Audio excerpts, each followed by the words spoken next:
A naval arms race in Asia will lead to military systems on hair-trigger alerts. The danger is that, as in World War II with Japan, China could one day calculate a military advantage to striking first with an array of air, sea, and rocket-delivered conventional weapons that could debilitate US Navy vessels in the Pacific, as well as other regional US bases. China is prepared to do so, at least in the South China Sea. According to Captain James Fainell, US NRET, former Director of Intelligence for US Pacific Fleet, China has since 2015 adopted a man-to-man, rather than zonal, defense against US Navy ships that traverse those international waters. China's trend towards shadowing US ships in the East China Sea is the same, according to Fainell, so we should assume that US destroyers and cruisers have been highly vulnerable over the past 2 years, and until at least 2021 when a subsonic US ship-based ASCM will be fielded. A Chinese conventional first strike against US military forces in Asia is now technically plausible, and backed by China's consistently preemptive naval, missile and cyber doctrines. This gives an incentive to the US to itself strike first, especially if Chinese nuclear retaliation is calculated as unlikely. Such preemptive strikes, by either side, would lead to major power military conflict that would start with multiple nuclear powers, rather than end with one nuclear power as did World War II.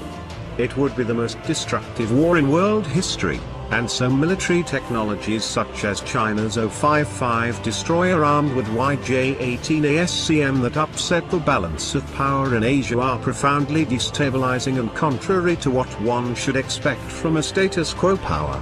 Such technologies are therefore ultimately counter to China's broader commercial and security interests.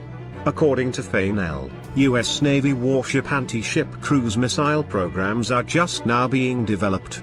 Fainell said, and how long will it be before RASM or SM-6 numbers reach the numbers the PRC already has with the YJ-18? We appear to be behind the power curve for what could be a rather long time, just as the PRC begins to consolidate its territorial claims in the maritime domain of the South and East China Seas over the next decade. Fainell has long argued for increased US naval spending. The O-55 competes directly with the US Navy's Arleigh Burke-class destroyers and Ticonderoga cruisers, which are the main delivery system for naval surface combatant firepower globally. The Ticonderoga-class cruisers currently have 16 operational ships and 6 undergoing refurbishment at any given time.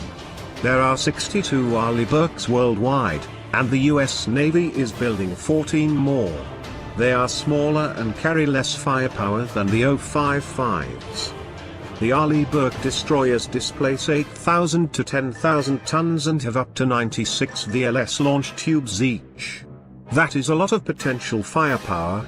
But what debilitates the Arleigh Burke destroyers is their reliance on 8 Harpoon ASM tubes each, the range of which is limited to only 67 nautical miles compared with the YJ-18's 290 nanometers range. Harpoon missiles do not fit into VLS tubes. According to naval analysts, some of the US destroyers in Asia do not even carry their full complement of Harpoon ASMs, and since 1999, the Arleigh Burkes have not had any Harpoon launchers installed.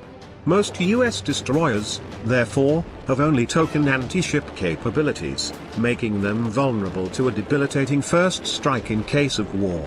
As Senior Fellow at the Center for Strategic and Budgetary Assessments Brian Clark noted in testimony to Congress in 2015, the next-generation land attack weapon, which also has an anti-ship function, will not enter US Navy service until 2028 or 2030. Tomahawk cruise missiles, with a range of 1,000 nanometers, are also undergoing modification for an ASCM capability, but are subsonic and therefore more easily targeted. They will not be fielded until 2021, and will likely go out of service in 2040.